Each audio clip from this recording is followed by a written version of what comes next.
အာသနာတော်နှစ်2565နှစ်ယမတက္ကရာ1383ခုနှစ်နရောလဇန်15ရက်2021ခုနှစ်ဒီဇင်ဘာလ18ရက်နေ့တွင်အွန်လိုင်းမှာဟောကြားအပ်သောတရားဒေသနာတော်ကာမအာယုန်ကိုစွန့်လွတ်ပါမြတ်စွာဘုရားကိုယ်တိုင်ဟောကြားခဲ့ပြီးနောက်မြတ်စွာဘုရားကိုယ်တိုင်ပြန်ပြီးနာယူခဲ့တဲ့နာယူခဲ့တဲ့သုတ်တန်16ခုကနေပြီးတော့မနေ့ကကာမသုတ်တန်ကိုဟောတာဖြစ်တယ်ဒီကနေ့ဂုဟထကလို့နာမည်ပေးထားတယ်ဂုဟဆိုတာဗမာလိုတော့လှိုင်ကူလို့အဓိပ္ပာယ်ရတယ်အထကဆိုတာတရားပုဒ်ပေါင်း8ခုပေါင်းထားတယ်ဂါထာ8ပုဒ်ပေါင်းထားလို့အထကအုပ်စုရဲ့နာမည်ကအထကဝက်ကလို့နာမည်ပေးထားတယ်တသုတ်မှာဂါထာပုဒ်ပေါင်း8ခုစီရှိလို့16သုတ်တည်းကအခုဒုတိယမြောက်သုတ်ကိုဂုဟထကဂုဟဆိုတဲ့စကားလုံးကအစပြုတဲ့ဂါထာ8ပုဒ်ပါဝင်တဲ့တရားလို့ဆိုလို့တယ်အဲ့ဒီတရားကိုမှတ်လို့လည်းအောင်လို့ကာမအာယုန်ကိုစွန့်လွတ်ပါမနေ့ကလည်းကာမအာယုန်နဲ့ပတ်သက်ပြီးတော့ဟောတာဖြစ်တယ်ကာမအာယုန်ကိုစွန့်လွတ်ပါလို့ဆိုတာကာမအာယုန်ဆိုတာထပ်ရှင်းပြရမယ်ဆိုရင်မျက်စိကမြင်ပြီးလိုချင်စရာကောင်းတဲ့အဆင်းအာယုန်နားကနားထောင်ပြီးနှစ်သက်စရာကောင်းတဲ့အတန်အာယုံနှာခေါင်းကလမ်းရှူရတဲ့နှစ်သက်စရာကောင်းတဲ့အနံ့အာယုံလျှာနဲ့လေရတဲ့ကောင်းမြတ်တဲ့အရာသာအာယုံနဲ့ခန္ဓာကိုယ်ကထိတွေ့ရတဲ့အထိတွေ့အာယုံလောကလူတွေဟာအဲ့ဒီအာယုံတွေပေါ်မှာပဲမမောတွေ့တာပြီးတော့နေကြတာဖြစ်တယ်ရုံမထွက်နိုင်ကြဘူးမျက်စိကအလှပဝရှာကြည့်တယ်နားကตาရတဲ့အတန်တွေကိုနားထောင်တယ်နှာခေါင်းကမှုကြိုက်တဲ့အနံ့တွေလျှာကကြိုက်တဲ့အရာတွေခန္ဓာကိုယ်ကအထိတွေ့တွေခြုံလိုက်လို့ရှိရင်ဒီ၅မျိုးကိုကာမဂုဏ်အာယုံလို့ကာမဂုဏလို့ခေါ်တယ်။ဘာကြောင့်ကာမဂုဏဆိုတာခေါ်ရတာတော့ဆိုလူတွေနှစ်သက်မြတ်လို့ပြီးလိုချင်စရာကောင်းလို့ကာမစိတ်ထဲမှာဆွဲပြီးတော့နှောင်ဖွဲ့ထားတတ်သောကြောင့်ခုနအဲ့ဒီစကားနှစ်ရပ်ပေါင်းပြီးကာမခုနကာမဂုဏ်လို့ခေါ်တယ်နော်ကာမခုနဆိုတာနှစ်သက်စရာကောင်းပြီးစိတ်လူရဲ့စိတ်ကိုအာယုန်ထဲမှာအာယုန်နဲ့ကွဲမတောင်အောင်ဆွဲဆောင်နှောင်ဖွဲ့ထားလို့ခုနလို့သုံးတာဖြစ်တယ်ဂုံရှိလို့ကာမဂုဏ်လို့ခေါ်တာလည်းမဟုတ်ဘူးတချို့အဓိပ္ပာယ်ဖွင့်တယ်လို့ကာမဂုဏ်ဆိုတာကာမဂုဏ်တယ်မကာလို့ရှိရင်မကုံမှုဆိုတဲ့အဓိပ္ပာယ်လည်းမဟုတ်ဘူးကာမဆိုတာလူချင်းစရာအာယုံခုနဆိုတာစိတ်ထဲမှာစွဲပြီးစိတ်ကိုနှောင်ဖွဲ့ထားတတ်တယ်လို့ဒီလိုအဓိပ္ပာယ်နဲ့မှတ်သားရမှာဖြစ်တယ်အဲ့တော့ကာမဂုဏ်အာယုံ၅ပါးဆိုတာမြန်မာစကားမှာလည်းပြောလို့ရှိကြတယ်အဲ့ဒီကာမဂုဏ်အာယုံတွေဟာခြေနဲ့ဆရာတွေရှိသလိုပဲမကျေနပ်စရာတွေလည်းရှိတယ်ကျေနပ်ခြင်းမကျေနပ်ခြင်းနဲ့ရောထွေးနေတဲ့ဒီအာယုန်တွေကနေလွတ်မြောက်ဖို့အတွက်ထွက်ရလမ်းလည်းရှိတယ်ဆိုတာကိုဒီသုတ်တံမှာမြတ်စွာဘုရားဟောထားတာဖြစ်တယ်အဲ့တော့ဒီသုတ်တံဖြစ်ပေါ်လာခြင်းအကြောင်းကတော့တရားနာပရိသတ်တွေကိုဟောတာမဟုတ်ဘဲနဲ့ရှင်ဘိနောလပါရထွားစားနဲ့နှစ်ပါးထဲမှာမြတ်စွာဘုရားရှင်ဘိနောလပါရထွားစားကိုခန္ဓာကိုယ်ကြီးကျောင်းထဲမှာပဲပြောပြတဲ့သုတ်တံလို့ဒီလိုပြောအောင်ဟောပြမဲ့သုတ်တံလို့ဆိုလို့တယ်ပိဋကတ်ထဲဟောတာမဟုတ်ဘူးအဲ့တော့ဒီသုတ်တံဖြစ်ပေါ်လာတဲ့အကြောင်းကတော့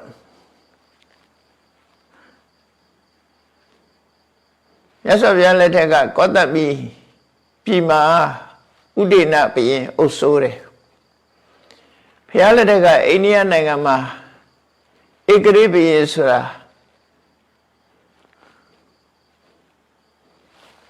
အိန္ဒိယဗုဒ္ဓဇင်ဆိုတဲ့စာအုပ်ထဲမှာရေးထားတာ၄ခုပဲရှိတယ်ဒါဧကရိပယင်အုပ်ချုပ်တာဧကရိပယင်ကိုမောနလို့ခေါ်တယ်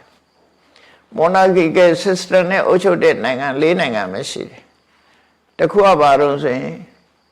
သာဝတိမြို့ကိုဗဟိုပြုပြီးအုပ်ချုပ်တဲ့ကာတိကောသလနှစ်တိုင်းကိုအုပ်ချုပ်တဲ့ကောသလဘုရင်အင်္ဂါတိုင်းနဲ့မဂရတိုင်းကိုနှစ်တိုင်းအုပ်ချုပ်တဲ့ရာဇဂိုမြို့မှာဗဟိုပြုပြီးတော့ထိနှံရုံဆိုင်တဲ့ဖိမိတာရဘုရင်ဟိုတောင်ပိုင်းကအဝန္တိတိုင်းကိုအုပ်ချုပ်တဲ့သန္နပိသောဒဘုရင်နဲ့ကုဒီဘက်ကတိုင်းတို့ကောသမိပြည်တို့အဲ့ဒီဒေသတွေကိုအုပ်ချုပ်တဲ့ဥဒေနဘုရင်တို့ဘုရင်စနစ်ကိုထင်ရှားတဲ့ဘုရင်စနစ်အတိုင်းအုပ်ချုပ်တဲ့ထင်ရှားတဲ့ဘုရင်ဟာ၄ခုရှိတယ်လို့ရေးထားတာပေါ့တော့တော်တော်မထင်မရှားဘုရင်တွေလည်းရှိသေးတယ်ပေါ့အဲ့တော့သူတို့၄ခုကတော့ထင်ရှားတယ်ဥဒေနမင်းဆိုတာဟာတိကန္ဒစောင်းတီးလိုက်လို့စောင်းနဲ့မန္တန်တက်ကိုတက်တယ်စောင်းတီးပြီးမန္တန်ရွလိုက်လို့ရှင်ဆင်ရိုင်းတွေဟာသူ့စီကိုရောက်ရှိလာကြတယ်တွေ့ဘူးကြလိမ့်မယ်အိန္ဒိယကပလွေမှုတ်တဲ့အခါမွေတွေလာတာဆိုတာလေအဲ့ဒါလိုပဲသူကစောင်းတီးလိုက်လို့ရှင်တောဆင်ရိုင်းတွေဟာသူ့စီရောက်လာကြတယ်ဆင်ရိုင်းတွေကိုခေါ်တဲ့မန္တန်နဲ့စောင်းတီးခြင်းအတက်ကိုသူကကျွမ်းကျင်တယ်ဒါကြောင့်မို့ဆင်ဟာစစ်ပွဲမှာအသုံးချလို့ဆင်မောင်းများစွာဥစီနိုင်လို့ထိုခေတ်ကဥဒေနဘုရင်ဆိုတာထင်ရှားတယ်ပေါ့အဲ့ဒါနဲ့ပတ်သက်ပြီးတော့ဗမာပြည်မှာ38မင်းနဲ့ပါသလားမသိဘူးဥဒိဏတ်ဆိုတာလေဥဒိဏတ်ဆင်စည်းတဲ့ယုံနဲ့ဥဒိဏတ်ဆိုပြီးတော့38မင်းနဲ့မှပါတဲ့ဥဒိဏတ်ဆိုတာဒီဥဒိဏဘုရင်ကိုရည်ညွှန်းတာပါဗမာနဲ့တော့မဆိုင်ဘူးအိန္ဒိယကဟာပဲအဲ့ဒီဥဒိဏဘုရင်ကကောသမိပြည်မှာအုပ်စိုးတယ်ကောသမိပြည်ကဒီကနေ့ခေတ်မှာလည်းပဲမြို့ဟောင်းနေရာတစ်ခုရှိတယ်ဒီကနေ့အခေါ်နဲ့ဆိုလို့ရှိရင်အလ္လာဟဘတ်လို့ခေါ်တယ်အလ္လာဟဘတ်မြို့နာမှာကောသမိပြည်ရဲ့တရားဌာနပို့ပြီးတော့တေးကြတာတော့ဂောတိတာယုံကျောင်း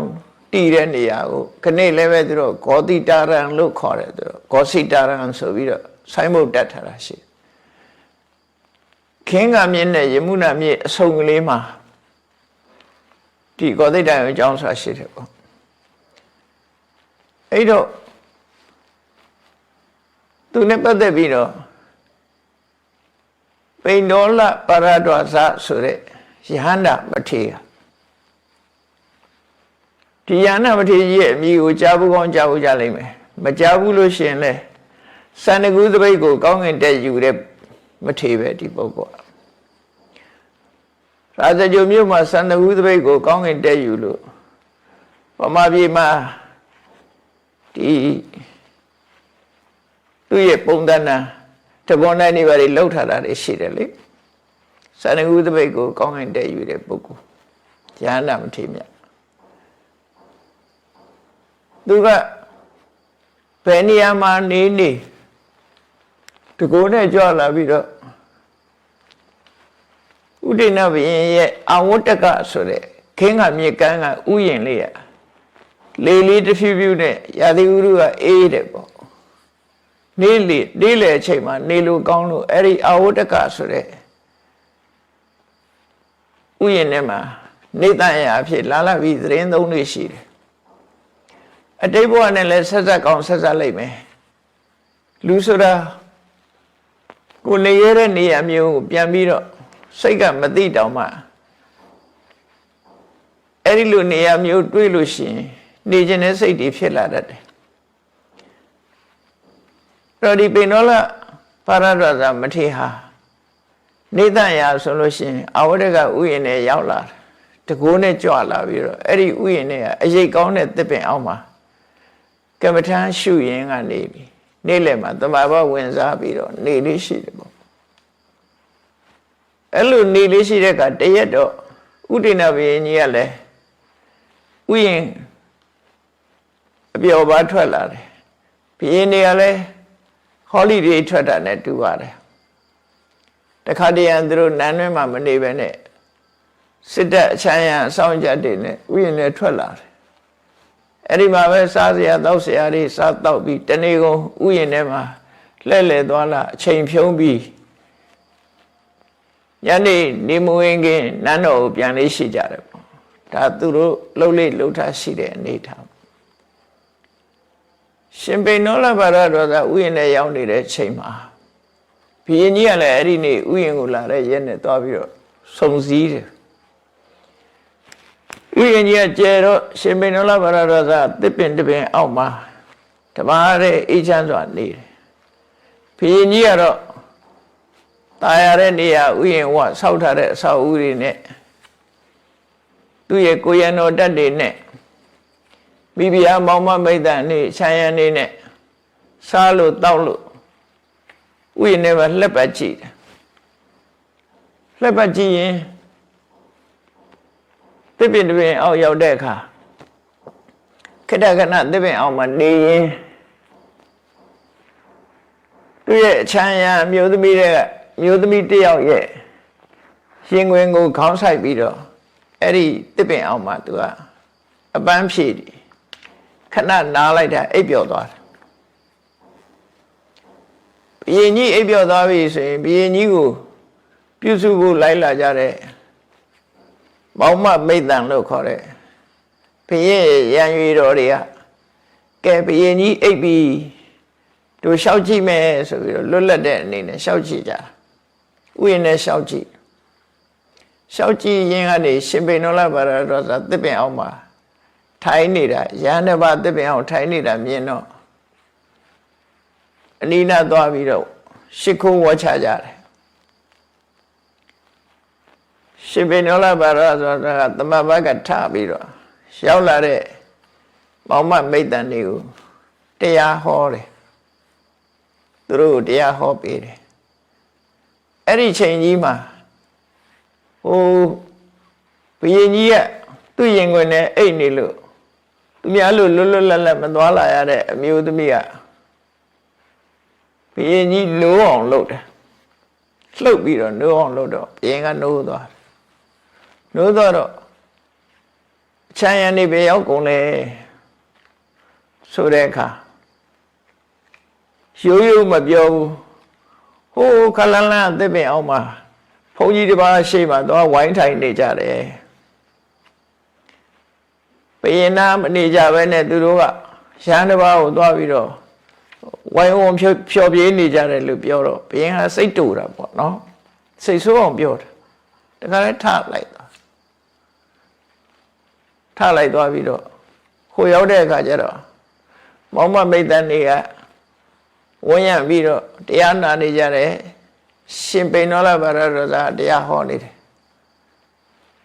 အဲ့ဒီချိန်မှာဒေါသထွက်တော့ရှင်ပေနောလဘာရတော်သာကိုရှင်မခိုးဘဲနဲ့လက်ညှိုးထိုးပြီးတော့ပါပြောတော့ကိုရောဒီဥယျာဉ်ဘာလို့လာတာတော့ရှင်ပေနောလကလွတ်လပ်ဝိဝေကအတွက်လာတာပါလို့ဝိဝေကဆိုတာတိတ်ဆိတ်ငြိမ်သက်စွာတပါးတဲ့နေထိုင်လို့ရိဒီကိုလာတာပါလို့ဆိုဝိဝေကဆိုတာဘာခေါ်တာလို့ဘာပြောတာတော့ကိုရောဝိဝေကဘာလဲလို့မေးတော့ဝိဝေကလိုချင်တယ်ဆိုရင်ဘာလို့ဒီမှာအမျိုးသမီးတွေနဲ့ဝိုင်းပြီးတော့စကားပြောနေတာတော့ကိုရောတပါးတွေနေချင်တယ်ဆိုရင်တပါးတည်းမနေဘဲနဲ့ဘာဖြစ်လို့အမျိုးသမီးတွေနဲ့ဝိုင်းနေရတယ်လဲလို့ကိုရောဝိဝေကဘယ်လိုဝိဝေကလဲလို့စိတ်ဆိုးမှန်ဆိုးနဲ့ကဲဝိဝေကအကြောင်းကိုပြောမပြနိုင်ဘူးဆိုလို့ရှိရင်ဟိုတစ်ပင်ကခါကျင်တုံးနဲ့ပေါက်မယ်ဆိုပြီးတော့ဘုရင်က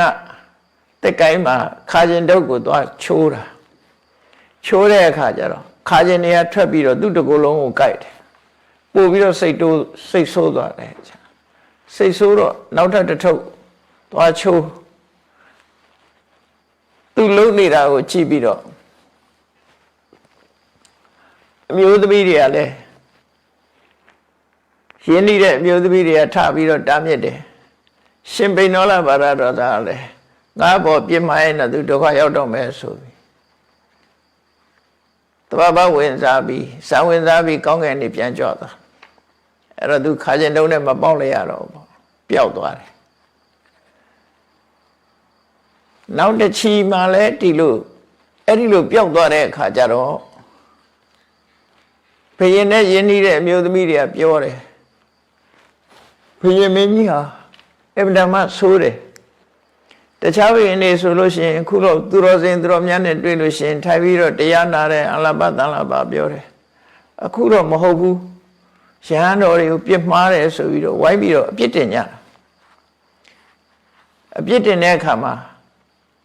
နောင်ဒီကိုတော့လာသေးသလားဆိုတော့ဥယျာဉ်မှုကိုမေးတော့ဥယျာဉ်မှုကမကြမကြရောက်တတ်ပါတယ်အေးဒီတစ်ခါလာရင်ငါပြောတာဆိုပြီးတော့မှားထားတယ်အဲ့ဒီခါကျင်တုံးနဲ့ပေါက်မဲ့အချိန်တုန်းကတော့ရှင်ပိဏောလဘာရတော်သာကောင်းကင်ပြန်တက်ပြီးကြွသွားတာကြွသွားပြီးသာဝတိပြီးကဏ္ဍဂုရိတိုက်မြတ်စွာဘုရားသရင်သုံးတယ်လဲလျောင်းနေတဲ့မြတ်စွာဘုရားလည်းအဲ့ဒီအချိန်မှာအပန်းဖြေလဲလျောင်းနေတဲ့အချိန်ရှင်ပိဏောလကမြေကြီးတွေကငုတ်ပြီးတော့မြတ်စွာဘုရားသရင်သုံးတဲ့ကဏ္ဍဂုရိထဲမှာသွားပြီးတော့ပေါ်တယ်မြတ်စွာဘုရားကလျောင်းဆက်ရင်ကနေအနိဒာရောက်လာတဲ့ရှင်ပိဏောလ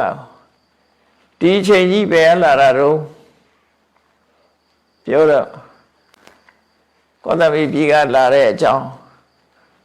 ကောသမီဥဒိဏမင်းကသူ့ဝိဝေကအကြောင်းမေးတဲ့အကြောင်းမြတ်စွာဘုရားကိုလျှောက်တာဝိဝေကဆိုတာကာမဂုဏ်အာယုန်တွေကကင်းစိတ်ပြီးတော့လွတ်လွတ်လပ်လပ်နေတာဝိဝေကလို့ခေါ်တယ်ဝိဝေကဆိုတာ၃မျိုးရှိတယ်ပေါ့ကာယဝိဝေကဆိုတာတယောက်တည်းနေတာစိတ်တဝိဝေကဆိုတာကာမဂုဏ်အာယုန်နဲ့စိတ်ကိုခွာပြီးတော့ဆံဝင်စားပြီးတမာရီနဲ့နေတာစိတ်တဝိဝေကနောက်ဥပရိဝိဝေကဆိုတာတော့ခန္ဓာတို့ကိလေသာတို့ကံတရားတွေတို့ကင်းရှင်းတဲ့နိဗ္ဗာန်ကိုဥပရိဝိဝေကလို့ခေါ်တယ်အဲ့ဒီဝိဝေက၃ပါးရှိတဲ့ထဲမှာဝိဝေကဆိုတာဘာလဲလို့မေးတာနဲ့ပတ်သက်ပြီးတော့မြတ်စွာဘုရားကဒီလိုကာမဂုဏ်အာယုန်နေနဲ့နေမျောနေတဲ့ဥဒိဏလို့လူတွေကဘယ်လိုလုပ်ပြီးဝိဝေကကိုနားလဲမှာလဲဆိုပြီးတော့ကြည့်ရတာတော့မြတ်စွာဘုရားကလျှောင်းဆက်ရင်ရှင်ပိဏောလကိုပြောပြတယ်ဟောပြတယ်သုတ်တန်လို့ပဲတို့ထင်ရတယ်လျှောင်းဆက်ရင်ပြောတဲ့အခါမှာကာမဂုဏ်အာယုန်ရဲ့အပြစ်ကိုပြောတာဒါကြောင့်မို့လို့ကာမအာယုန်ကိုစွန့်လွတ်ပါစွန့်လွတ်နိုင်ဖို့ကြိုးစားရမယ်ဆိုတာဒီသုတ်တန်မှာအဲ့ဒါအဓိကထားပြီးတော့ဟောတာအဲ့တော့ဂါထာပုံပေါင်း၈ခုရှိတာတပုတ်ချင်းကနေရှင်းမယ်ဆိုရင်ဒီသုတ်တန်ကအဓိပ္ပာယ်ခက်လက်ခက်တယ်သိသွားရင်တော့ဒီလောက်ကြီးတော့မခက်ဘူးပေါ့နော်စကလုံးတွေကနည်းနည်းခက်ခဲတဲ့စကလုံးတွေကိုသုံးထားတယ်မြတ်စွာဘုရားဟောတဲ့ပထမဂါထာကတတ္တောဂုဟာယဘဟုနာဘိသံနောအဲ့ဒီမှာတတ္တောဂုဟာယဂုဟာဆိုတဲ့စကားလုံးလေးကိုကြည့်ပြီးတော့ဂုဟတက္ခတုတ်လို့နာမည်ပေးလိုက်တာပေါ့နော်တတ္တောဂုဟာယဘဟုနာဘိသံနောအနေနဲ့ပဲကလည်းခက်တယ်ဂုဟာဆိုတာဒီနေရာမှာဘာကိုရည်ညွှန်းတာတော့ဆိုလို့ရှိရင်ကိုယ်ကာယကိုရည်ညွှန်းတာတဲ့ဂုဟာကိုလှိုင်ကူလို့သုံးနိုင်တယ်တနည်းအားဖြင့်ပြောမယ်ဆိုရင်သားရဲတွင်းလို့လည်းပြောနိုင်တယ်တောထဲမှာရှိတဲ့ခူတွေတွင်းနေတဲ့မှာသားရဲတိရစ္ဆာန်တွေအောင်းနေရှိတယ်ထို့တူပဲလူရဲ့ကိုယ်ကာယမှာလောဘဒေါသမောဟစတဲ့ကိလေသာ သားရဲတွေခန္ဓာကိုယ်ထဲမှာဖြစ်တာမို့သားရဲတွင်လို့ဒီလိုတင်စားပြီးခေါ်တာလည်းဖြစ်တယ်ပေါ့ဒါမို့ဂုဟာဆိုတာဒီနေရာမှာသားရဲတွင်သို့မဟုတ်လှိုင်ကူအဲ့ဒီလှိုင်ကူဆိုတဲ့အဓိပ္ပာယ်နဲ့မြတ်စွာဘုရားခန္ဓာကိုယ်ရည်ညွှန်းပြီးတော့ဟောတာတဲ့တတ္တောဂုဟာယဂုဟာဆိုတဲ့ကိုယ်ကာယပေါ်မှာတက်မဲ့နေတဲ့လူတယောက်တက်မဲ့နေတဲ့လူတယောက်ဟာဘယ်လိုလုပ်ပြီးဝိဝေကအဓိပ္ပာယ်နားလဲမှာလဲကာမဂုဏ်အာယုန်နေနဲ့နေတဲ့တယောက်ဟာဘယ်လိုလုပ်ပြီးတော့ဝိဝေကအကြောင်းနားလဲမှာလဲဝိဝေကဆိုတာကာမဂုဏ်အာယုန်တွေကကင်းလွတ်စွာနေတာကိုခေါ်တာကာမဂုဏ်အာယုန်တွေကရှောင်ခွာပြီးတော့တရားဓမ္မနဲ့ကျင့်သုံးနေထိုင်တာဆိုလိုတာကိုအဲ့တော့လူဆိုတာတယောက်တည်းနေရင်ပြင်းတယ်တယောက်တည်းနေရင်လုံးကြီးဖြစ်လာတဲ့အခါကျတော့အဖော်ကိုရှာတယ်ကိုတယောက်တည်းနေရရင်လူဟာကြာကြာမနေနိုင်ဘူးလုံးကြီးဖြစ်လာတယ်ဆိုတာအဲ့ဒါဝိဝေကဆိုတာအဲ့လိုလုံးကြီးဖြစ်စေနိုင်တယ်ပေါ့နော်အဲ့တော့ဒီနေရာမှာတတ္တောဂုဟာယလူရဲ့ကိုယ်ကာယဆိုတဲ့အပေါ်မှာမမောတွေ့တာနေတဲ့ပုဂ္ဂိုလ်တရားလူတွေဆိုတာကိုယ့်ကိုယ်မမောတယ်ကိုယ့်ကိုယ်အလှပြင်းတယ်ကိုယ့်ကိုယ်ရေမိုးချိုးတင့်တယ်အောင်နေကြတယ်အဲ့ဒါကိုယ့်ကိုယ်မမောနေတာလို့ပြောတာခန္ဓာကိုယ်မမောလို့အလှပြင်းကြတာအဲ့ဒါကိုတတ္တောဂုဟာယကိုယ်ကာယ၌မမောနေတဲ့ပုဂ္ဂိုလ်ဘဟုနာဘိသံတော်ကိုယ်ခန္ဓာကိုယ်ပေါ်မှာမမောတွေ့တာနေုံနဲ့မကဘူးကိလေသာအများနဲ့လည်းပဲလွှမ်းမိုးထားတယ်ကိလေသာအများကလည်းလွှမ်းမိုးထားတယ်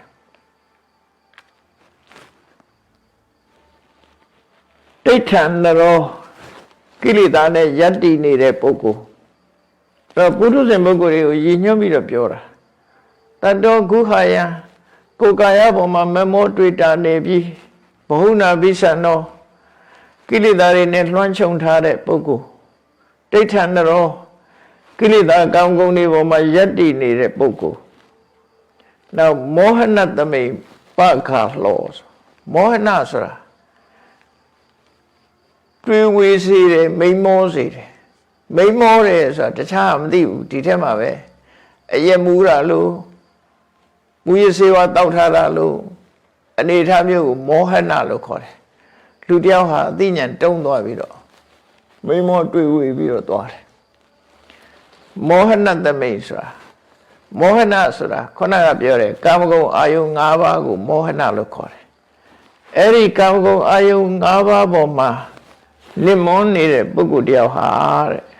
ဒူရေဝိဝေကတရားနဲ့သူကအဝေးကြီးပါတဲ့သူလက်လန်းမမိပါဘူးရသော်ဗျာစကလုံးလေးလုံးကိုသုံးချလိုက်ပြီးတော့ပြောလိုက်တာတတ္တောဂုဟာယကိုယ်ကာယပေါ်မှာတတ်မဲ့နေတယ်ဘဟုနာဘိသံတော်ကိရိတာတွေနဲ့လွှမ်းခြုံထားတယ်တိဋ္ဌံတော်ကိလေသာတွေနဲ့ယတ္တိနေတယ်မောဟနသမိန်ပကလောကာမဂုဏ်အာယုန်တွေထဲမှာရှင်မှုမေးလျော့နေတယ်အဲ့ဒီလိုပုဂ္ဂိုလ်မျိုးဟာတဲ့ဒူရေဝိဝေကဆိုတဲ့တရားနဲ့အလှမ်းဝေးပါတယ်ဘယ်လိုလုံးမှဝိဝေကမရနိုင်ပါဘူးလို့ဆိုတော့ကာမဟိလောကေနာဟိတုပ္ပဟာလောကမှာလိုချင်စရာအာယုန်တွေကိုလိုချင်တတ်တဲ့တဏှာလိုချင်စရာအာယုန်ကိုလည်းဆွန့်လွတ်ဖို့ခက်တယ်လိုချင်တဲ့တဏှာကိုလည်းပဲဆွန့်လွတ်ဖို့ခက်တယ်မလွတ်နိုင်ဘူးတဲ့ဒါအလွယ်တကူလွတ်နိုင်တဲ့အရာတွေမဟုတ်ဘူးကာမဂုဏ်အာယုန်တွေဆိုတာဆွန့်လွတ်ဖို့ခက်ပါတယ်လို့ရှင်ပိဏောလကိုဟောပြနေတဲ့ကာထာဒါကာမဂုဏ်အာယုန်ရဲ့အနေအထားကိုဟောပြီးတော့နောက်ဒုတိယကထာဆက်ပြီးတော့ပြောတယ်အိဋ္ဌာနိဒာနာဘဝတန္တဖတ်တာ တေပမုံစာနာဟိအညမောက္ခလူတွေရဲ့သဘာဝတရားတွေရဲ့သဘာဝကိုရှင်းပြတာတရားတွေဆိုတာဘယ်ကစလာတာတော့ဆိုလူချင်းမှုတဏှာကစလာတာနော်လူဘဝဆိုတာလည်းဘယ်ကစလာလူချင်းမှုတဏှာကစလာတာလူချင်းတာကြောင့်ဘဝကိုရလာတာဖြစ်တယ်ဒါကြောင့်အိစ္ဆာနိဒာနာလူချင်းမှုအကြောင်းခံပြီးတော့ရလာတဲ့အရာသို့မဟုတ်ဘဝတာတဖတ်တာဘဝတာတဆိုတာဘဝမှာနှစ်သက်เสียခြေနှက်เสียကောင်းတယ်ဆိုတာဒုက္ခကိုပြောတာဒုက္ခသောမနတလူတွေဟာဘဝရထားသည့်အတွက်ကြောင့်ပျော်စရာအာယုန်နေနဲ့ပျော်ကြတယ်ချမ်းသာကြတယ်ဝမ်းသာကြတယ်ပျော်ရွှင်နိုင်ကြတယ်ဘဝကိုအကြောင်းပြုပြီးတော့ရလာတဲ့ဒုက္ခသောမနတကိုဘဝတာတလို့ခေါ်တယ်အဲ့ဒါတွေကြောင့်လူတွေကဘဝကိုမစွန့်လွတ်နိုင်ကြဘူးပြောစရာတွေလိုက်ကြည့်မယ်ဆိုအများကြီးပဲပေါ့နော်ပြောစရာတွေရှိတာပဲမရှိတာတော့မဟုတ်ဘူးအဲ့ဒီလိုဘဝတာတဘဝပေါ်မှာတွေ့တာပြီးตายာနေတဲ့တဏှာနဲ့နှောင်ဖွဲ့ခံထားရတဲ့ပုဂ္ဂိုလ်တွေတဲ့ဘဝတာတဖတ်တာနှောင်ဖွဲ့ခြင်းခံထားရတဲ့ပုဂ္ဂိုလ်တွေဟာတေထုပ္ပမုံစာအဲ့လိုအာယုန်တွေကိုတွေ့တာနေတဲ့ပုဂ္ဂိုလ်တယောက်ဟာအာယုန်တွေကိုဆွတ်လွတ်ဖို့ဆိုတာတော်ခဲနေတွေ့တာရတဲ့တဏှာကိုဆွတ်လွတ်ဖို့ဆိုတာလည်းလွန်ခဲနေလွယ်လွယ်နဲ့မရပါဘူးတဲ့နာအညမောက္ခတခြားသူတယောက်ကတခြားသူတယောက်လွတ်မြောက်သွားအောင်လည်းလုပ်လို့မရပါဘူးကာမဂုဏ်အာယုန်နဲ့နေမောနေတဲ့ပုဂ္ဂိုလ်တယောက်ကအခြားကာမဂုဏ်အာယုန်နဲ့နင်းမြုပ်နေတဲ့လူကိုလွတ်မြောက်အောင်မလုပ်နိုင်ပါဘူးဥပမာပါနဲ့တူလို့ဆိုရင်တောတွေထဲမှာရွှွညွန်ဆိုတာရှိတယ်ညွန်အိုင်ကြီးတွေရှိတယ်အပေါ်ယံကမျက်တိသီးရက်တွေပေါက်ပြီးတော့နေတယ်အမှတ်တမဲ့အဲ့ဒီရွှွညွန်အိုင်ကြီးနဲ့ဆင်းလိုက်ရင်လှုပ်လေမြုပ်လေပဲသူကဆင်းနေဆိုလည်းပြန်မတက်နိုင်ဘူးကြားတွေဆိုလည်းပြန်မတက်နိုင်တော့လူလည်းအဲ့ဒီထက်ရောက်သွားရင်လှုပ်လေမြုပ်လေပဲသူကရွှွန်အိုင်ကြီးတွေအဲ့ဒါလို့အဲ့ဒီလိုရွှွန်အိုင်ဘွဲအိုင်ကြီးတွေကိုကျသွားတဲ့ပုဂ္ဂိုလ်တယောက်ဟာသူများကိုလည်းမကယ်နိုင်ဘူးသူ့ကိုယ်သူလည်းမကယ်နိုင်ဘူးနော်တယောက်နဲ့တယောက်သူကမကယ်နိုင်ဘူးရှည်နေတဲ့လူလိုပဲတယောက်နဲ့တယောက်ဖတ်ရင်နှစ်ယောက်စလုံးမြုပ်သွားတယ်ရွှွန်အိုင်ထဲမှာလည်းထို့တူပဲနှစ်ယောက်စလုံးမြုပ်သွားတယ်ကာမဂုဏ်အာယုန်ဆိုတာအဲ့ဒီတိုင်းပဲတဲ့ဒုပ္ပမုံစာလွတ်မြောက်ဖို့လဲခဲရင်နဲ့အခြားသူတယောက်ကအခြားသူတယောက်လွတ်မြောက်အောင်ကူညီဖို့ဆိုတာလည်းမဖြစ်နိုင်ဘူးတဲ့အမှန်တန်ခဲရင်နဲ့ဘာကြောင့်လို့ဆိုတော့ကာမဂုဏ်အာယုန်ကိုတွေ့တာတဲ့ဆိုတော့တခုတည်းမဟုတ်ကြဘူးတဲ့ပစ္စာပုရိဝါပိအပိက္ခမာနာရပြီးတဲ့နောက်လဲတွေ့တာနေတာပဲမရခင်ကလည်းတွေ့တာပဲရှားပြီးသားဆိုတာအတိတ်ကိုတွေ့တာမရသေးဘူးဆိုတာအနာဂတ်ကိုတွေ့တာသူတွေဟာမျှော်မှန်းချက်နဲ့လေတွေ့တာနေကြတာပဲပြီးခဲ့တာလဲပြန်ပြီးတော့စမြုပ်ခံပြီးတော့တွေ့တာနေကြပြန်တယ်ပြီးတဲ့ပါပြီးပြီးသားမှုဆုံးလွတ်လိုက်တာမဟုတ်ဘူးပြီးပြီးသားအတွက်လည်းပြန်တွေးပြီးတော့တွေ့တာနေတာပဲလာလက်တန်းကိုလည်းတွေ့တာတယ်ဣမေသကာမေပုရိမေဝဇပ္ပံလက်ရှိရရှိဆုပ်ကင်ထားတဲ့လက်ရှိရရှိထားတဲ့အနေအထားမှာရနေတဲ့ကာမဂုဏ်အာယုန်တွေရောရခင်ကရခဲ့ဘူးတဲ့အတိတ်ကကာမဂုဏ်အာယုန်တွေရောနောင်ရလက်တန်းလို့မျှော်မှန်းထားတဲ့ကာမဂုဏ်အာယုန်တွေကိုရောအဲ့ဒါတွေကိုတထန်တတာနေတာဖြစ်သောကြောင့်တဲ့ကာမဂုဏ်အာယုန်တွေကလွတ်ဖို့ဆိုခက်တယ်ခြားသူတယောက်တွေ့တာနေတာကိုခြားသူတယောက်ကလွတ်မြောက်အောင်လုပ်ပေးဖို့လဲခက်တယ်လို့ကာမဂုဏ်အာယုန်ရဲ့အပြစ်ကိုဒီကထာနဲ့မြတ်စွာဘုရားရှင်းပြတာနော်ဆွလို့ဖို့ခက်တယ်ဆိုတာကိုယ့်ဘက်ကိုစဉ်းစားကြည့်ရမယ်ကိုယ့်ကိုစဉ်းစားကြည့်ရမယ်ကာမဂုဏ်အာယုန်ဆိုတာဆွလို့ဖို့အမှန်တမ်းခဲနေတခုဆွလို့လိုက်ရင်နောက်တစ်ခုတွဲပြန်တာပဲအဲ့လိုဖြစ်နေတွဲနေသမျှတော့ဒုက္ခရောက်မှာပဲသူက နောက်တတိယဂါထာအနေနဲ့မြတ်စွာဘုရားဆက်ဟောတယ်ကာမေတုဂိဋ္ဌောပတုတာကာမေတုဂိဋ္ဌာပတုတာပမုံလာလူတွေရဲ့တဘာဝဟာကာမဂုဏ်အာယုန်တွေပေါ်မှာတမက်တမောရှိတယ်တမက်တမောဖြစ်ပြီးတော့နေကြတယ်အဲ့ဒါကိုကာမေတုဂိဋ္ဌာကာမဂုဏ်အာယုန်တွေပေါ်မှာတမက်တမောရှိပြီးတော့နေကြတဲ့သတ္တဝါတွေတဲ့မမောပြီးတော့နေကြတဲ့သတ္တဝါတွေအဲ့ဒီမမောနေတဲ့ပုဂ္ဂိုလ်တွေဟာဘာလို့ကြတော့ဆိုလို့ရှိရင်ရှားပြီးသားကာမဂုဏ်အာယုန်တွေမှာမမောသလိုတစ်ဖက်ကလည်းပတုတာမရသေးတဲ့ကာမဂုဏ်တွေရဖို့အတွက်ရှားနေကြပြန်တယ်ရှားပြီးသားလည်းသိမ့်ပိုက်ထားတယ်မမောနေတယ်နောက်ထပ်အသစ်လည်းထပ်ရှားနေတယ်ဘဝမှာအဲ့ဒီတိုင်းပါပဲเนาะလူတွေဟာအသစ်နဲ့ရှားလို့ပြီးတာမှမဟုတ်တာရှားလို့မပြီးဘူး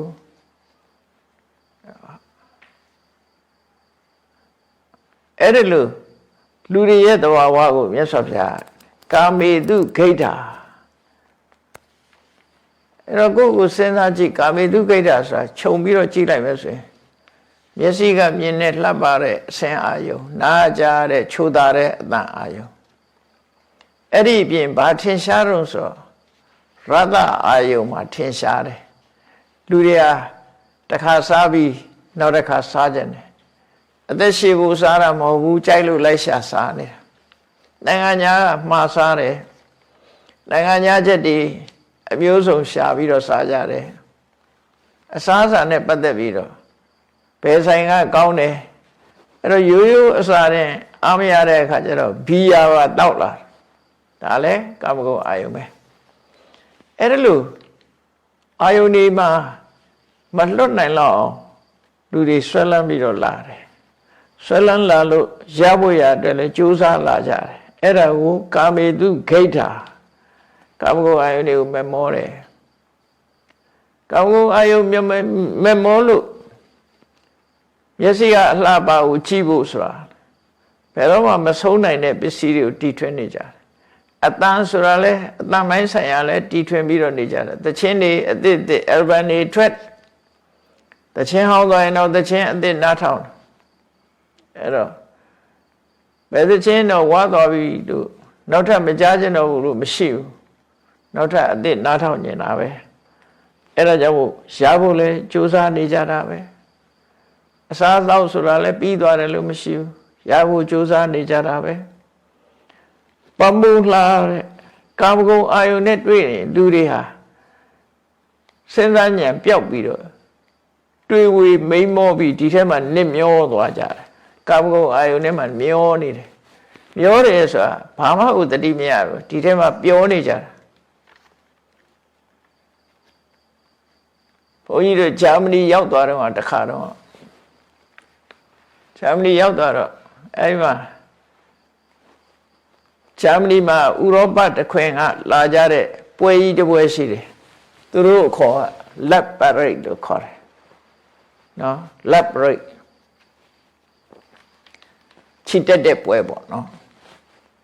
အဲ့တော့ဥရောပလူတွေလာကြတာမြေထားနဲ့လာကြတယ်ကားတွေနဲ့လာကြတယ်လိမ်မြန်တွေနဲ့လာကြတယ်ဘာလို့မျိုးပေါ်မှာပြည့်ညတ်သွားလောက်အောင်အဲ့ဒီပွဲကြီးမှာလာကြတယ်ဘာလို့ကြတာတော့ဆိုကာကြခုံကြပြောကြပါကြစားကြတောက်ကြတယ်အဲ့ laboratory ဆိုတာအဲ့ဂျာမန်ဘုန်းကြီးတွေကဗမာပြည်ရောက်ဖူးတဲ့ဂျာမန်ဘုန်းကြီးတွေကဆရာတော်ကိုပြအောင်မယ်ဆိုပြီးတော့လာကြည့်ပါအောင်ဆိုပြီးတော့တယ်လီဗီရှင်းဖွင့်ပြတာအဲ့ဒီလူတွေကခုံနေတာတွေကိုသူပြတာအဲ့ဒါကြောင့်ကိုသိတယ်ဘာပွဲတော့ဆို laboratory ချစ်ခင်စွာချစ်တဲ့ပွဲဆိုတဲ့အဓိပ္ပာယ်နဲ့တူအဲ့ဒီပွဲမှာဆိုရင်လူတွေဟာပျော်ဖို့ပါဖို့လာကြတာအကုန်လုံးပျော်ပါလို့ကအားမရနိုင်ကြပါဘူးပမုံလှကာမဂုဏ်အာယုန်ထဲမှာမျောပြီးတော့မမောနိုင်မပန်းနိုင်တောက်လိုက်ပျော်လိုက်စားလိုက်နဲ့အဲ့လိုနေကြတာအဝဋ္ဌာနိယ အဲ့ဒီအချိန်မှာဆိုရင်တရားနဲ့ပြပြီးဆုံးမမယ်ဆိုရင်ဘယ်သူမှလက်မခံနော်တချင်းဆိုလို့ပြောနေတဲ့နေရာမှာတော့တရားဟောလို့မရဘူးတရားဟောရင်ဆန့်ကျင်မဲ့ဖြစ်သွားလိမ့်မယ်ဘာလာရှုပ်တာတော့လို့အောင်းမိလိမ့်မယ်အဲ့တော့ကာမဂုဏ်အာယုန်နေနဲ့ပြောနေတော့အဝတ္တနိယ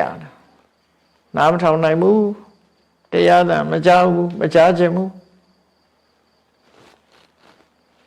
အဲ့ဒီလိုအခြေအနေမျိုးရောက်နေတဲ့ပုဂ္ဂိုလ်တွေဟာဘာတွေများတော့ဘာတွေလုပ်တော့ဆိုရင်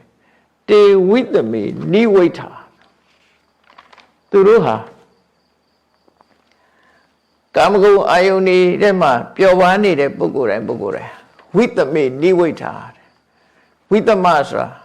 မမျှတတဲ့ကုသိုလ်အကုသိုလ်လုပ်ငန်းတွေထူးဆဲတွေပေါ့လေမှာတော့ကုသိုလ်ကောင်းမှုမဟုတ်ဘဲနဲ့အကုသိုလ်အလုပ်တွေထဲမှာနှမျောနေတယ်အရက်တော့မယ်ပြောမယ်ပါမယ်အချင်းချင်းမတည့်ရန်ဖြစ်ကြမယ်ရိုက်ကြမယ်နှက်ကြမယ်အကုသိုလ်တွေအဲ့ဒါဝိတမေနိဝိဋ္ဌာမမြတ်တဲ့အကုသိုလ်လုပ်ငန်းထဲမှာသူတို့ကနှမောနေကြတယ်တဲ့အဲ့ဒီလိုပျော်ပါနေတဲ့ပုဂ္ဂိုလ်တွေဟာနောက်ဆုံးအချိန်ရောက်လို့ဒုက္ခရောက်ပြီဆိုရင်ဘာဖြစ်တော့ဒုက္ခပဏိတာပရိတိဝေယန္တိဒုက္ခနဲ့ကြုံပြီဆိုတဲ့အခါကျတော့ပြည်တန်းကြပြန်တယ်ငိုကြပြန်တယ်ဘယ်လိုငိုတော့ဆိုရင်ဒီဒုက္ခဘယ်လိုဒုက္ခတော့ဆိုရင်သေဖို့ကြုံလာတဲ့အခါသေကံဤဖြစ်လာတဲ့အခါမျိုးကြရင်တော့သူတို့ဟာငိုကြွေးကြတယ်ပြည်တန်းကြတယ်ဘာလို့မြည်တမ်းတယ်ဆိုကိန္တုပဝိတ္တမဣတောစုတာငါဒီဘဝကသိသွားရင်ဘယ်များဖြစ်မှာပါလဲဆိုပြီးတော့သေကံဤမှာဆိုလို့ရှိရင်ဒုက္ခရောက်ပြီဆိုတဲ့အချိန်ကြတော့မှမြည်တမ်းကြတယ်ငိုယိုကြတယ်ဝမ်းနဲ့ပန်းနဲ့ဖြစ်ကုန်ကြပြန်တယ်ပျော်တဲ့အချိန်တုန်းကတော့ပျော်လို့မဆုံးဘူးနော်သေကံဤရောက်တဲ့အခါကျတော့လက်ထဲမှာဘာမှမရှိတော့တဲ့အခါမှာအဲ့ကြရင်တော့ဆိုရင်ဒုက္ခတွေရောက်ပြီးဒုက္ခရောက်ကြတယ်ဒါဟုတ်သေကံဤမှာလူတွေကသေဝံသေနည်းမျိုးမျိုးကြုံရတယ်ဆိုတာသေကံဤပြုစုရတဲ့အဲ့ဒီဂျာမနီကနတ်အမျိုးသမီးတယောက်ရှောက်ဖူးတယ်သူကသေကံဤလူတွေကိုပြုစုရတဲ့ဆေးရုံမှာသူလုပ်တယ်တဲ့လုပ်တဲ့အခါတချို့လူတွေကပြုံးနေတည်သွားတာရှိတယ်တချို့လူတွေကယုံကံပြီးတော့တည်သွားတာရှိတယ်တချို့လူတွေကမယုံကံနိုင်မဲ့ပြီးတည်သွားတာရှိတယ်အမျိုးစုံတွေ့ရတယ်အဲ့ဒါဘာဖြစ်လို့တော့လို့မေးဘူးတယ်လူတွေရဲ့စိတ်အခြေအနေကကြောက်စရာအယုံနဲ့တွေ့လို့ရှိရင်သူကြောက်လန့်နေတဲ့ပုံစံပေါ်လာတယ်ယုံကံနဲ့ဆိုလာဆွဲခေါ်နေတာလို့စိတ်ထဲထင်ရင်သူကယုံတာပဲတယောက်ယောက်ကလာဆွဲပြီးတော့သူ့ကိုနှိမ့်ဆက်တွန်းချနေတယ်ဆိုရင်ယုံကံပြုံးနေတယ်ဆိုတာတော့သူနှိမ့်သက်စရာအာယုန်လေးတွေးနေလို့သူကကောင်းရတုတိဘုံရောက်မဲ့ပုဂ္ဂိုလ်ကြတော့ပြုံးပြီးတော့သိသွားတာအဲ့လိုသေကံဤမှာပြုစုရလို့သူကအတွေ့အကြုံတွေကိုပြောတာအဲ့တော့ဗုဒ္ဓရဲ့တရားတော်အရာပြုံးပြီးသေးတယ်သူကတော့ကောင်းရတုတိဘုံကိုအိမ်မက်ထဲမှာသူမြင်ရတယ်လို့နမိတ်တွေ့တဲ့အခါမှာပြုံးတာဖြစ်မယ်ရှုံးကန်နေရတဲ့ပုဂ္ဂိုလ်ကတော့သူ့ကိုအနိုင်ကျင့်ပြီးဆွဲခေါ်နေတာကြောက်စရာအာယုန်တွေတွေးလို့ဖြစ်လိမ့်မယ်မဲရွယ်ကြောက်လန့်ပြီးတော့သိတဲ့ပုဂ္ဂိုလ်ကတော့သူကြောက်စရာအာယုန်ကြီးတွေတွေးနေလို့ကြောက်လန့်ပြီးတော့နေတာဖြစ်မယ်အော်ဟစ်နေတဲ့ပုဂ္ဂိုလ်တွေလည်းကြောက်လန့်လို့အော်ဟစ်နေတာပဲဖြစ်မယ်အဲ့တော့သေကံဤကြောက်တဲ့အခါကျတော့လူတွေဟာဒုက္ခပဏိတာပရိထိဝေယန္တိအဲ့ဒီကြတော့မှပျော်သမျှတွေဟာနောက်ဆုံးအချိန်ရောက်လာပြီဆိုလို့ရှိရင်ဒုက္ခရောက်ပြီးတော့ဖယ်သွားရမှဘယ်ကိုရောက်မှလည်းမသိတော့စိုးရင်တော့ကလေးဖြစ်ပြီးတော့ပြိုးကြငိုကြွေးကြတယ်တဲ့ဒါကံကုန်အာယုန်နေနဲ့ပတ်သက်ပြီးတော့လူတွေဟာဒီလိုခြေနေမျိုးကိုရောက်တတ်တယ်ဆိုတော့မြတ်စွာဘုရားဟောတာဒါကံကုန်ရဲ့အပြစ်တွေကံကုန်ထဲမှာနေမယ်ဆိုရင်ဒီလိုဟာမျိုးတွေဒီကနေ့မှာဒုက္ခရောက်ပြီးတော့ကိုယ်မကြည်မတတ်တွေဖြစ်နိုင်တယ် ဒါကြောင့်မြတ်စွာဘုရားနိလန်းပေးတယ်နောက်တစ်ခါထားမှာတတ္တမဟိသိခေထဣတိဝသန္တုမြတ်စွာဘုရားဟောကြားတဲ့တရားဓမ္မမှာလာတဲ့အတိုင်းသီလအကျင့်ကိုကျင့်ပါတဲ့သမာဓိအကျင့်ကိုကျင့်ပါပညာအကျင့်ကိုကျင့်ပါမသေးခင်မှာကာမဂုဏ်အာယုန်တွေထဲမှာစိတ်ကိုလွတ်မထားပါနဲ့ဒီသာသနာကလမ်းပြတဲ့အတိုင်းလိုက်နာကျင့်သုံးပါတဲ့ယံကိစိစေညာဝိတ္တမတိလောကေလောကမှာတရားမြတ်တမှုမရှိဘူးအကုသိုလ်တရားဖြစ်တယ်ဒုစရိုက်ဖြစ်တယ်တို့သိတာမှန်သမျှအဲ့ဒီဒုစရိုက်အတွက်ဘယ်တော့မှမကောင်းတဲ့အကုသိုလ်ကိုမလုပ်ပါနဲ့နတတ္တဟေတုဝိတ္တမစရိယကိုမကောင်းမှုလို့သိထားရင်မကောင်းမှုအတွက်မကောင်းတဲ့အကုသိုလ်တွေကိုဆက်မလုပ်ပါနဲ့လို့ပြောတာဒါကလိုက်နိုင်ရမယ့်အချက်ကိုပြောတာမကောင်းမှန်းသိရင်ရှောင်လိုက်ပါမကောင်းမှန်းသိရင်ရှောင်လိုက်ပါတဲ့အဲ့ဒါတွေဆက်မလုပ်ပါနဲ့ဘာဖြစ်လို့တော့ဆိုလူရဲ့အသက်ဆိုတာတူတူလေးပါတဲ့အပင်ညှိတံဇီဝိတမဟုထိတာစဉ်းစားဉာဏ်ရှိတဲ့ပုဂ္ဂိုလ်တွေကလူရဲ့သက်တမ်းဟာတရားအတွင်းမှာပဲသိဆုံးကြတာများလို့သူ့အသက်ဟာအလွန်တူတယ်ဒါတွေမကဘူးပညာရှိနဲ့ကြည့်မယ်ဆိုလို့ရှိရင်လူအသက်ဟာအသက်တရှူပဲရှိတာနော်တကယ်ကြည့်မယ်ဆိုရင်အသက်ရှူနေတဲ့လေပေါ်မှာမှီပြီးတော့နေရတယ်ခန္ဓာကိုယ်ရဲ့အငွေ့ပေါ်မှာမှီပြီးတော့နေရတယ်လူရဲ့အသက်ဆိုတာအမှန်တမ်းတိုးတယ်စိတ်တခဏတစ်ခုလေးနဲ့လူဟာအသက်ရှင်နေကြယထာကားတွေကားလမ်းပေါ်မှာကားမောင်းနေလို့ရှိရင်ကားဘိန်းဟာဒီတထွာလေးလောက်တင်ပဲလမ်းနဲ့ထိတာကြံတဲ့ဟာမထိဘူးဘယ်ခါဖြစ်ဖြစ်တထွာကားလေးလောက်ပဲထိတယ်အဲ့ဒါလိုပဲလူတွေဟာဘယ်နှစ်ပဲနေအသက်ရှင်တဲ့အချိန်ကတခဏလေးပဲလို့သူပြောတာအဲ့ဒါကြောင့်မို့မိမိလျော့ရော့မနေပဲနဲ့ဒီအမတန်တူတောင်းတဲ့လူဘဝတက်တန်းလေးမှာမကောင်းတာတွေမလုပ်ဖဲနဲ့ရှောင်ကျဉ်ပါလို့ဆက်ပြီးတော့မြတ်စွာဘုရားက၅ခုမြောက်ဂါထာကြတော့လောကမှာခြုံတွေ့နေရတာတွေနဲ့ပတ်သက်ပြီးတော့ထုတ်ဖော်ဟောကြားတယ်ပတ္တမိလောကေပရိဖန္ဒမာနပဇံဣမံတဏဂတံပဝေတုလောကမှာတဲ့ဘဝပေါ်မှာတွေ့တာနေတဲ့ပုဂ္ဂိုလ်တွေဟာအခက်အခဲတွေကြုံလို့တုန်လို့ခြောက်ခြားငိုကြွေးပြီးရောက်ရခတ်နေတဲ့ပုဂ္ဂိုလ်တွေအများကြီးတွေ့ရတယ်ရောက်ရခတ်နေတဲ့ပုဂ္ဂိုလ်တွေအများကြီးတွေ့ရတယ်တုန်လှုပ်နေတဲ့ပုဂ္ဂိုလ်တွေအများကြီးရှိတယ်တုန်လှုပ်တယ်ဆိုတာစိတ်ဓာတ်အနေနဲ့မငြိမ်ဘူးဆင်းရဲဒုက္ခတွေနဲ့နေကြရတဲ့ပုဂ္ဂိုလ်တွေတွေ့တမှုတွေများတဲ့ပုဂ္ဂိုလ်ဟာစိတ်ဓာတ်ဟာတုန်လှုပ်ခြောက်ခြားပြီးတော့နေတယ်ဟိနာနရာမစ္စုမုခေလပန္တိမကောင်းတဲ့စိတ်ဓာတ်ရှိတဲ့ပုဂ္ဂိုလ်တွေဟာသေမင်းရဲ့ခံတွင်းဝရောက်တဲ့အခါကျတော့မှညီးတွားဩဟစ်ကြတယ်တဲ့အဝိဒတဏ္ဍတိဘဝပွေသူရှားလာတဲ့ဘဝတိုင်းမှာဘယ်တော့မှတွေ့တာမှုဆိုတဲ့စိတ်ဟာမကင်းဘူးတဏှာဟာမကင်းဘူးဒါကြောင့်မို့တဏှာကြောင့်တုန်လှုပ်ပြီးတော့နေကြတယ်ဆိုတာဒုသဘာဝကိုမြတ်စွာဘုရားရှင်းပြပြီးတော့မမယိတိပတ္တထဖန္ဒမာနိမမယိတာဆိုတာငါဟာလို့သတ်မှတ်တယ်လူတွေကပစ္စည်းဆိုလဲငါဟာလို့သတ်မှတ်တယ်လူကိုလည်းသက်ရှိတဲ့ဘာကိုလည်းငါဟာလို့သတ်မှတ်တယ်ဆိုတော့ငါဟာလို့သတ်မှတ်တာဒါငါအမေငါညီငါကိုအဲ့လိုသတ်မှတ်တာပစ္စည်းလည်းငါဟာလို့သတ်မှတ်တယ်အဲ့ဒါတမြတ်တနူငါဟာလို့တွေ့တာနေတဲ့တရားဝါတွေကိုချိပါတဲ့သိကနေကြလို့ရှိရင်ငါဟာဆိုပြီးအာကိုရကြီးလုပ်ပြီးမဲ့စိတ်နှလုံးတုန်လုံးခြောက်ချသွားကြတယ် စွန့်ရတော့မယ်ဆိုတဲ့အချိန်မှာစိတ်နှလုံးတုန်လို့ခြောက်ခြားနေကြတယ်တဲ့ဥပမာဘာနဲ့တူတော့ဆိုမစ္စေဝအပောရကေခိနတော်တေ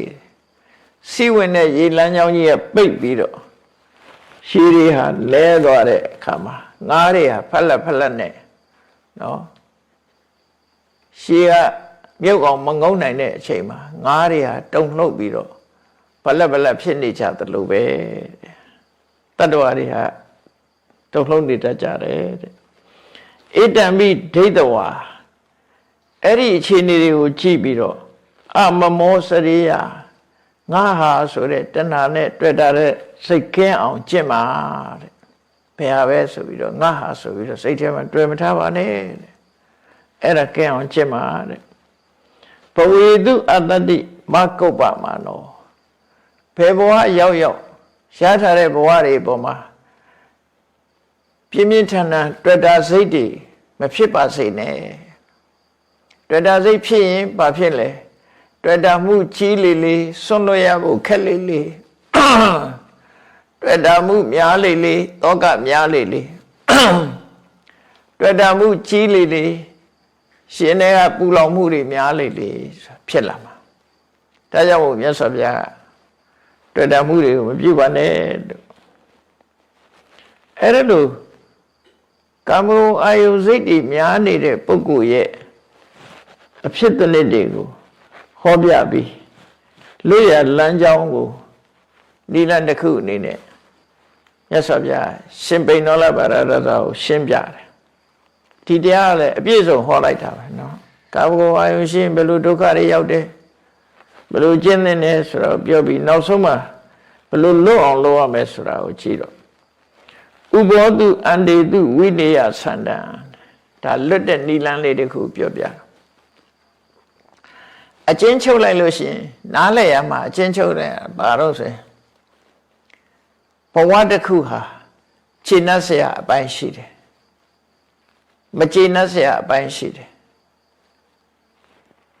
ခြေနှက်เสียအပိုင်းကိုအတ္တရလို့ခေါ်တယ်မခြေနှက်เสียအပိုင်းကိုအာရိနဝလို့ခေါ်တယ်ဘယ်ဟာပဲဖြစ်ဖြစ်ခြေနှက်เสียကောင်းတာခြေနှက်เสียမကောင်းတာဆေးတောင်မှပဲ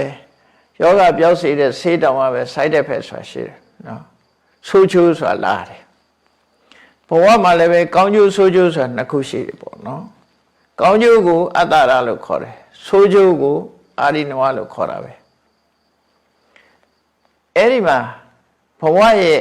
ကောင်းကျိုးဘဝရဲ့ကျင့်တတ်เสียဘာလို့ဆိုရင်ဘဝရထားလို့ပျော်ရတယ်ရွှင်ရတယ်အပေါင်းအသင်းတွေနဲ့နေရတယ်ချမ်းသာဒုက္ခတွေရတယ်ဘဝမှာပျော်စရာတွေရှိတယ်အဲ့ဒါတွေကိုခံစားရတယ်ဒါဘဝရဲ့ကျင့်တတ်เสียတခုပဲအဲ့ဘဝရဲ့မကျင့်တတ်เสียဘာလို့ဆိုရင်ဘဝကြီးကမတည်ငြိမ်ဘူးပြောင်းလဲနေတယ်အမြဲတမ်းကိုယ်ကလည်းဘဝမှာ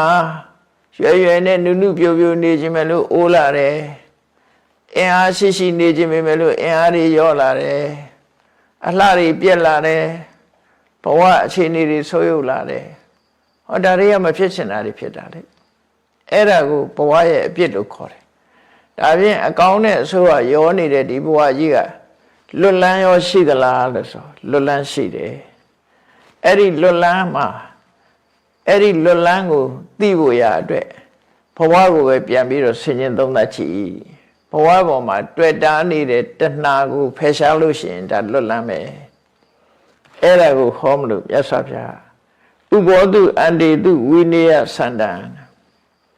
အကြောင်းတရားနဲ့အကျိုးတရားနော်အကြောင်းတရားနဲ့အကျိုးတရား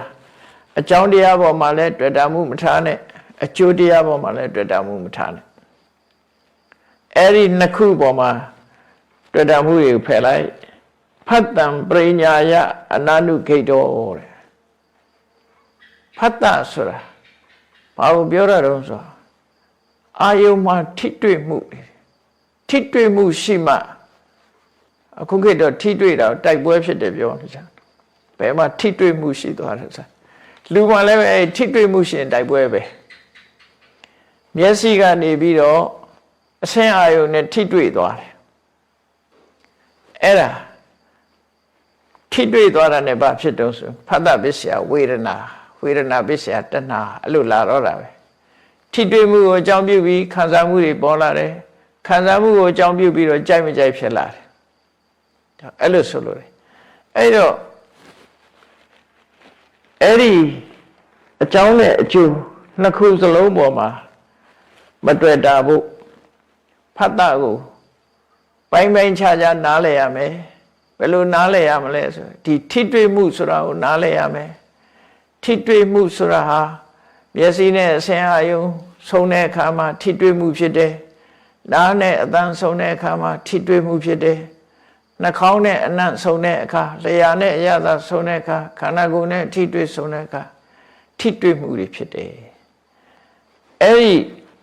ထိတွေ့မှုတွေဟာငါမဟုတ်ဘူးတကယ်တော့ဖတ်တာတဘာဝပဲလို့သူ့ကိုသိတာကိုပိုင်းခြားသိတယ်လို့ခေါ်တယ်အဲ့ဒါကိုညာတပရိညာလို့ပြောတာငါသိတာမဟုတ်ဘူးထိတွေ့မှုကဖတ်တာရဲ့သဘောသာဖြစ်တယ်လို့သိရမှာအဲ့ဒီဖတ်တာရဲ့သဘောသာဖြစ်တယ်ဖြစ်ပြီးတော့အဲ့ဒီထိတွေ့မှုလေးဆိုတဲ့ဖတ်တာဟာသာဝရလားလို့စဉ်းစားလိုက်ရင်ဘယ်ဟုတ်မလဲအာယုန်နဲ့လားဆုံတဲ့အခါမှာပဲထိတွေ့မှုဖြစ်တာမဆုံရင်လည်းထိတွေ့မှုမဖြစ်ဘူးဖြစ်ပြီးရင်လည်းသူကပျောက်သွားတယ်အဲ့ဒါကြတော့အဲ့ဒါလို့ဆုံးဖြတ်နိုင်တာကြတော့တိရဏပရိညာလို့ခေါ်တယ်ညာတပရိညာဆိုတာဖတ်တာရဲ့သဘာဝကိုသိတာတိရဏပရိညာဆိုတာဒီဖတ်တာရဲ့မမြဲတဲ့သဘောတွေကိုဆုံးဖြတ်နိုင်စွမ်းရှိတာအသိဉာဏ်ရတာတိရဏပရိညာအဲ့ဒီဖတ်တာပေါ်မှာတွေ့တာကိုပယ်ရှားနိုင်ပြီဆိုရင်တော့ပါဟနာပရိညာလို့ခေါ်တယ်ဟောပါဟနာပရိအဲ့ဒီပရိညာ၃ခုနဲ့ထိတွေ့မှုပေါ်မှာတွေ့တာမှုမဖြစ်အောင်ထိမ့်သိမ့်ပါတဲ့ဒါလွတ်လမ်းပဲထိတွေ့မှုတွေနောက်လိုက်ပြီးတော့တွေ့တာနေလို့ရှိရင်တော့ဟိုခဏတဏှာတွေဝင်လာတော့မှာပဲပေါ့နော်အဆိုးတွေဝင်လာတော့မှာအဲ့ဒါကြောင့်မို့မြတ်စွာဘုရားယတ္တဂရဟိတထမကုပ္ပမနောပြောတာကိုမကြိုက်တဲ့အလုပ်မလုပ်ပါနဲ့ကိုယ်တိုင်ကမကြိုက်ဘူးဆိုတဲ့အလုပ်ကိုယ်တိုင်ကကိုယ့်ကိုပြန်ပြစ်တင်တဲ့အလုပ်မျိုးမလုပ်ပါနဲ့လူတွေကနောက်ကြရင်စိတ်ကောင်းဝင်လာတဲ့ကပြောလေငါကိုကမကောင်းတာဆိုဟုတ်လားငါကိုကမကောင်းတာဆိုအဲ့မကောင်းတဲ့အလုပ်လုပ်ပြီးမှသူကဒီလိုပြန်ပြစ်တင်တာဒါကြောင့်မလို့ကိုယ့်ကိုပြန်ပြစ်တင်တဲ့အလုပ်မျိုးမလုပ်ပါနဲ့လို့ဆိုဘယ်တော့မှအမှားယွင်းမလုပ်နဲ့လို့ပြောတာဒါအဲ့ဒါကိုဆိုလို့လေယံအတ္တဂရဟိတံအကုပ္ပမနောကိုယ့်ကိုပြန်ပြစ်တင်ရမယ့်အလုပ်မျိုးမလုပ်ပါနဲ့ဆိုတာအကုသိုလ်ဒုစရိုက်ကိုပြောတာအကုသိုလ်ဒုစရိုက်လုပ်ပြီးရင်ဆိုးကျိုးတွေရပြီဆိုငါကိုယ်ကဆိုးတာ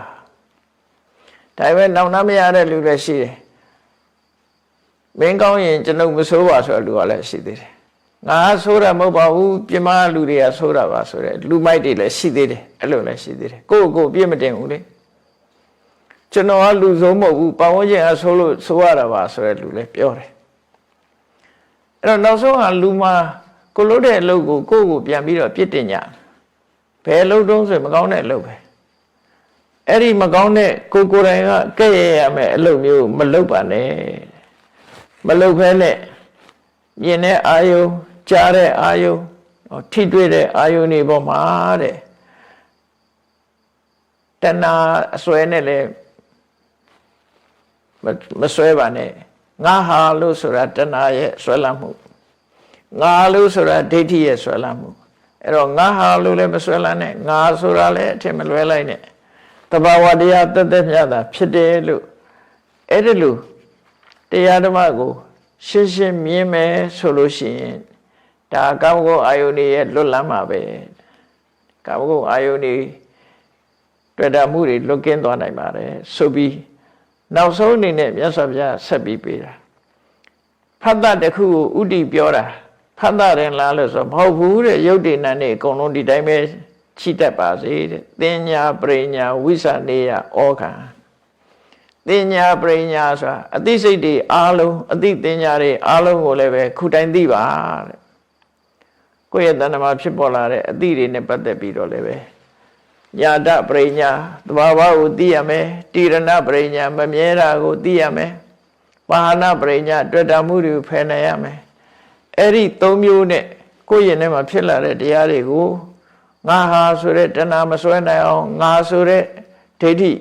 မဝင်လာအောင်ပညာ၃ရပ်နဲ့ဖယ်ရှားပါတဲ့ဖယ်ရှားပြီးတော့အခက်ခဲကိုကြော်လွှားလိုက်ပါတဲ့ဝိတရိယဩဃံဩဃဆိုတာကြော်ဖြတ်ဖို့ခက်တာကိုဩဃခေါ်တာဩဃဟာ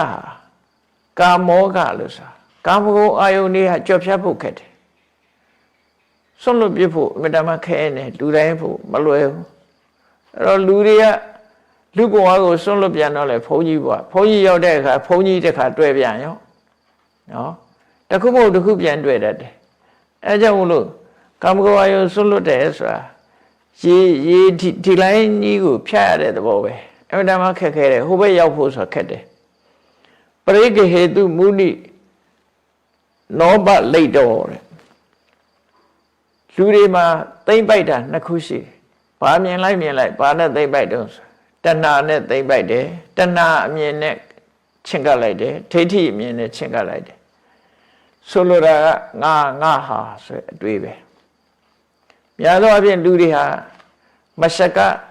ဆက်လန်းမှာပြောသလိုပဲတနေ့လူတွေဟာဘာပဲဖြစ်ဖြစ်ငါဟာဆိုပြီးချုပ်ကင်နေကြတာလေအများဆုံးသုံးတဲ့ဟာငါဟာငါနဲ့ငါဟာဒီနှစ်ခုနဲ့ပဲဆွဲလန်းပြီးတော့နေကြတော့အသိပညာရှိတဲ့ပုဂ္ဂိုလ်ဟာငါဟာဆိုတဲ့အစွဲတွေကင်းအောင်လုပ်ပါတဲ့အပုံလှတန်လို့အဲ့ဒီအစွဲတွေငါဟာဆိုတဲ့တွေ့တာမှုကင်းသွားလို့ရှင်ဘာဖြစ်တုံးဆိုရှင်ထဲမှာစူးနေတဲ့မြညောင်ကြီးဟာနှုတ်ပြီးသားဖြစ်သွားလိမ့်မယ်ဟုတ်တာပေါ့တွေ့တာမှုရှိလို့လူတွေကတောကဖြစ်တာဟုတ်တွေ့တာမှုလွတ်သွားတယ်ဆိုလို့ရှိရင်ရှင်ထဲမှာစူးဝင်နေတဲ့ခံရခက်တဲ့ဟာဆိုမရှိတော့အဲ့ဒါကိုအပုံလှတန်လို့တဲ့မြားနဲ့ဥပမာပေးတာတော့ရှေးတုန်းကမြားနဲ့ပြစ်တာတွေများတာမြားနဲ့မြားစုသွားပြီဆိုရင်မြားကချိတ်ကလေးကလည်းပါတဲ့အခါကျတော့ခွဲစိတ်ပြီးထုတ်ရတာအမတမနာကျင်နေမယ်အမတမနာကျင်နေအဲ့ဒါကြောင့်မို့ရှင်ထဲမှာစူးဝင်သွားတဲ့မြားဟာနှုတ်ဖို့ရခက်တယ်လို့ကိုယ်ရင်ထဲမှာရောက်နေတဲ့တဏှာတို့တောကတို့ဒိဋ္ဌိတို့ဆိုနှုတ်ယူဖို့ကမတန်ခက်တယ်ခုနလိုငါဆိုတဲ့အတွေးတွေကိုဖယ်ရှားလိုက်နိုင်လို့ရှင်အပုံလှတန်တော်ရှင်ဝါစူးနေတဲ့မြားကြီးကိုနှုတ်လိုက်ရသလိုစရမပမတ်တော်အဲ့ဒါကိုတတိထားပြီးတော့အဲ့ဒီအခြေအနေရောက်အောင်မမေးမလျော့ချင်းချင်ကြုတ်ကိုအထုတ်ပါတဲ့ဒါမှမဟုတ်နေတဲ့ချင်းချင်ကြုတ်ကိုအထုတ်ပါနာတိတတိလောကမိမှန်ပရင်စာအဲ့ဒါလို့အထုတ်လိုက်လို့ရှိရင်လက်ရှိဘဝကိုလည်းမတွေ့တာတော့ဘူးနောက်ဘဝကိုလည်းမမျှော်လင့်တော့ဘူးဆိုတာဘာကိုမှလိုချင်တာမရှိတော့ဘဲနဲ့တဏှာဟာဆုံးသက်ပြီးတော့တဏှာကင်းရနိဗ္ဗာန်ကိုရောက်ရှိနိုင်ပါတယ်လို့နိဗ္ဗာန်ရောက်ကြောင်းတရားဟောတာမှန်မြတ်စွာဘုရားနော်နိဗ္ဗာန်ရောက်သွားတဲ့ပုဂ္ဂိုလ်တယောက်ဟာနာတိတတိလောကမိမှန်ပရင်စားတယ်လက်ရှိဘဝကိုလည်းမတွေ့တာဘူးနောက်ဘဝကိုလည်းမမျှော်လင့်တော့ဘူးသူဟာအလုံးဟာတဏှာနဲ့လုံးဝလွတ်ကင်းသွားတယ်ဆိုတဲ့အဓိပ္ပာယ်ကိုဖော်ပြတာဒါကမြတ်စွာဘုရားကရှင်ပိဏောလပါရဒ္ဓဆာကိုနှစ်ပါးထဲမှာခန္ဓာကိုယ်တိုက်တဲ့ဟောလိုက်တဲ့ဂါထာ၈ပုဒ်အဲဒီဂါထာ၈ပုဒ်ကိုဂုဟထကတုတ်လို့ခေါ်တာဖြစ်ပါတယ်ဒုတိယမြောက်ဒီတုတ်တန်ကိုမြတ်စွာဘုရားရှင်ပိဏောလကိုဟောခဲ့ပေမဲ့လို့သာသနာတော်မှာထင်ရှားတဲ့တုတ်တန်ဖြစ်ပြီးအဝန်ဒီတိုင်းကကြွလာတဲ့ရှင်သောနာမြတ်စွာဘုရားကိုဒီသုတ်တန်တွေကိုရွတ်ဆိုပြီးတော့ပြတဲ့အခါမြတ်စွာဘုရားကိုယ်တိုင်နားထောင်ပြီးတော့စာတဲ့စာရီကြီးနေအောင်ရတာပဲတရားတွေကြီးနေအောင်ရတယ်လို့ဆိုမြတ်စွာဘုရားကိုယ်တိုင်ကတာရုခေါ်တယ်သူကိုယ်တိုင်ဟောထားတဲ့ဒီသုတ်တန်တွေကိုသူကိုယ်တိုင်ပြန်နာပြီးတော့သုတ်တန်16ခုနာပြီးတဲ့အခါမှာမြတ်စွာဘုရားကိုယ်တိုင်တာရုခေါ်ခဲ့တယ်တဲ့တရားချစ်ခင်သူတော်စင်ပြိဿအပေါင်းတို့ကုဟတကတုတ်ကာမဂုဏ်အာယုန်များကိုစွန့်လွတ်ပါ ကာမဂုဏ်အာယုံကိုစွန့်လွတ်ပါစွန့်လွတ်ဖို့ကြိုးစားဖို့မြတ်စွာဘုရားတိုက်တွန်းထားတဲ့အတိုင်းတို့ဘဝမှာလည်းပဲရှင်ထဲမှာစုဝင်နေတဲ့မြတ်ကိုဆွဲနှုတ်ပြီးချမ်းသာဒုက္ခရနိုင်ဖို့အတွက်ကာမဂုဏ်အာယုံကိုစွန့်လွတ်ရမှာဖြစ်တယ်လို့ကိုယ်စီမှတ်သားနာယူပြီးစွန့်လွတ်နိုင်အောင်ကြိုးစားအားထုတ်နိုင်ကြပါစေကုန်သတည်း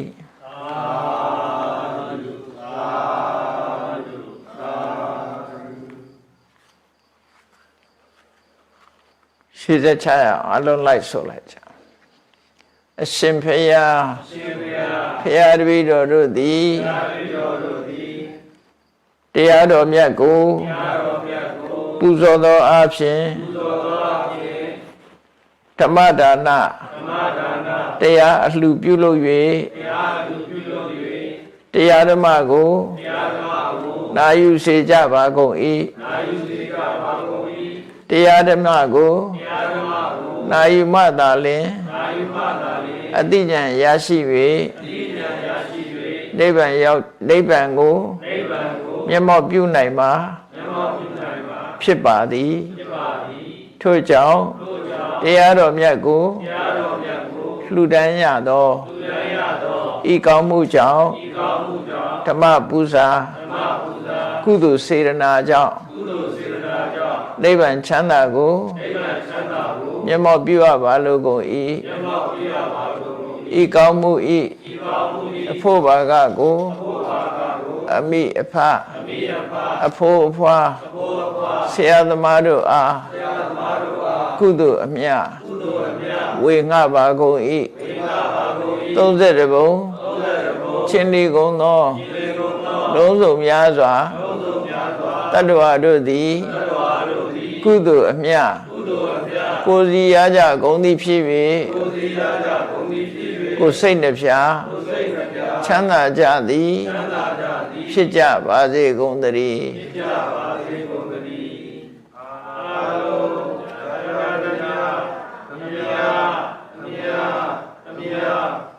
ာ